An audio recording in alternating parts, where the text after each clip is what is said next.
All right, welcome back. Let's switch conversations now and talk about content creation. The lockdown did hit Nigeria, I think, the second or third week of March, and what we thought was going to be a very short lockdown became quite extensive, and a lot of people got restless. Platforms like TikTok, Instagram, Reels, Instagram television, YouTube, and all of that became very popular for young people to create content and just make the best of their time, and people made good money from it. And we're going to be finding out how much more people can harness content creation on these platforms even beyond the pandemic. And I'm joined now by Tayo, who's a very well-known content creator. Tayo, how are you doing? Hello, I'm doing fine. I'm doing great. Great to hear from you. You are quite very well versed with regards to content creation, especially with YouTube. How did things change with the pandemic? Because it seems like a lot more people are now trying to get into that space. Do you think that's a good thing? Yeah, I think that's a good thing. I think anybody in any profession should have a YouTube channel generally, because things changed. Things changed a whole lot because of the pandemic. So first of all, on YouTube, a lot of viewerships first dropped for most of the, when the pandemic hit. Then after a while, everything started coming back up together because of the viewership generally. Yeah. The one question I know that you've actually kind of addressed in the past, but people still get very confused about is the money conversation. People want to get into this content creation to make money. Is it a viable way to go? Because I know you even have an Instagram video on your page talking about how much you can make on YouTube, for example. Yeah. If I wanted to make money online, is this something I should go into, and how hopeful should I be? Yes, I believe it's something you can go into, it's something people can go into. But going into it just to make money, you're gonna lose out, because it takes a while before you can actually make money on YouTube. I didn't make money till my third year of doing it. And I've been doing it for 3 years now, and I didn't make any money till my third year.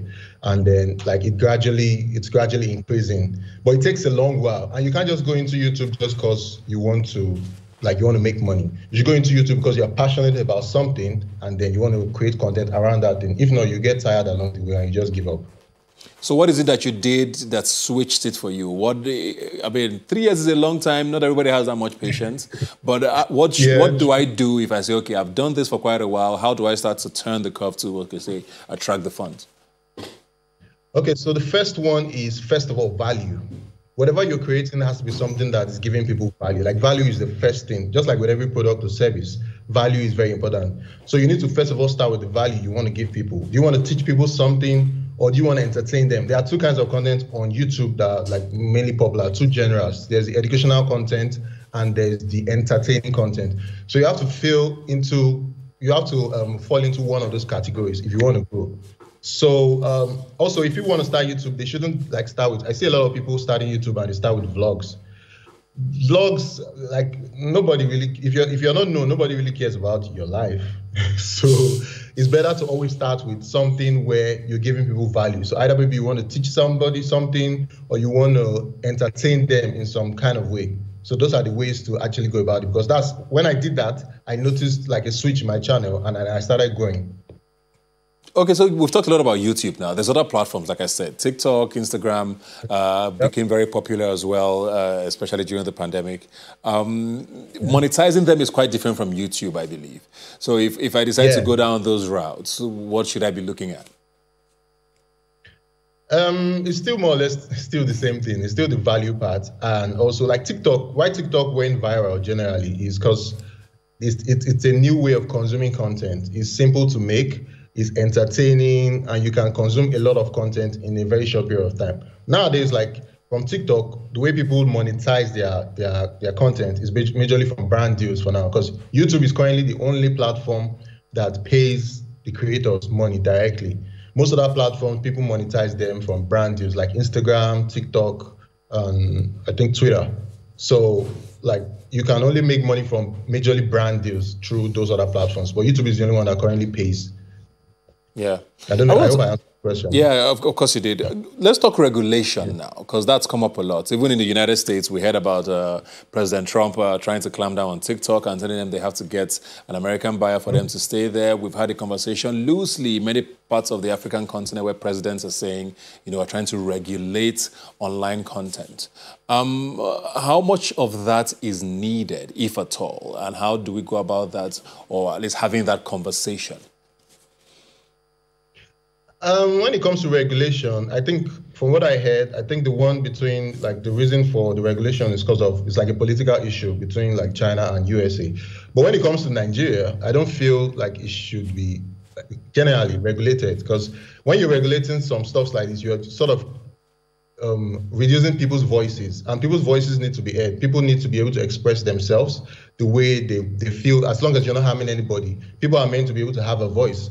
So regulating it brings in a lot of issues that I don't feel would be beneficial to the creators out there who are spending time, money, and resources to create content out there for all these online platforms. Yeah. I mean, I hear you say that, but there's also a lot of people on YouTube who create content intentionally to sort of start a narrative. Fake news has become a very popular term these days. And unfortunately, platforms like YouTube and Facebook have become very popular or unpopular for that.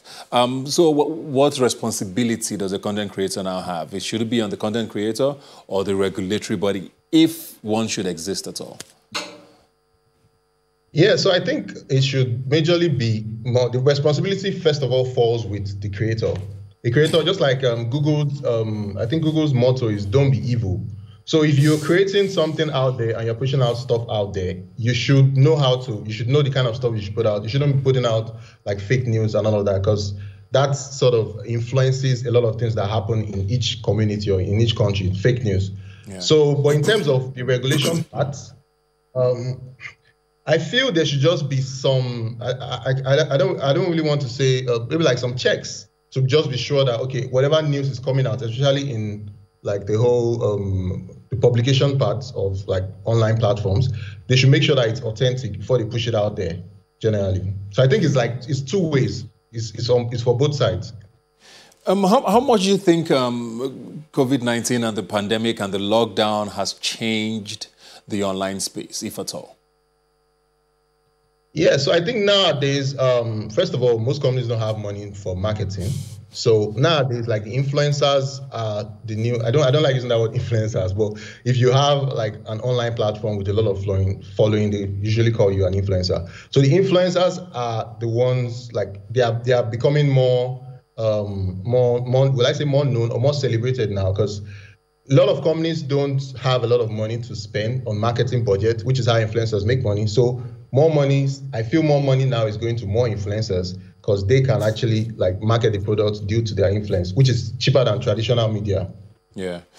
I mean, disruption, of course, is always a good thing, but do you think that's the way forward with regards to how things are marketed now? You think that's the future? Yeah, I think that's the present and that's the future. And people that don't jump on that bandwagon, well, we can call it the bandwagon. People that don't jump on it now, because now influencers are the one. It's easier. People don't like seeing ads. First of all, you don't wake up. Nobody wakes up to see an advert. I'm I'm looking forward to seeing an advert today. So the traditional media isn't really converting as much as it used to in the past. So now influencers are the ones that can actually provide conversion for a product. Okay. Generally now, I feel it's moving more to the influencers, and influencers are the future, online platforms and all of that. All right, thank you very much. I keep looking forward to the future and what that holds regards to content creation and the online space. Please come back when next we call you. All right. We're going to go now. Thanks for joining us. Like I always say, you can follow the conversation on Twitter. Rubbin Minds now is the handle. Please use the hashtag Rubbin Minds when you tweet at us. You have a safe week, and I'll see you next Sunday.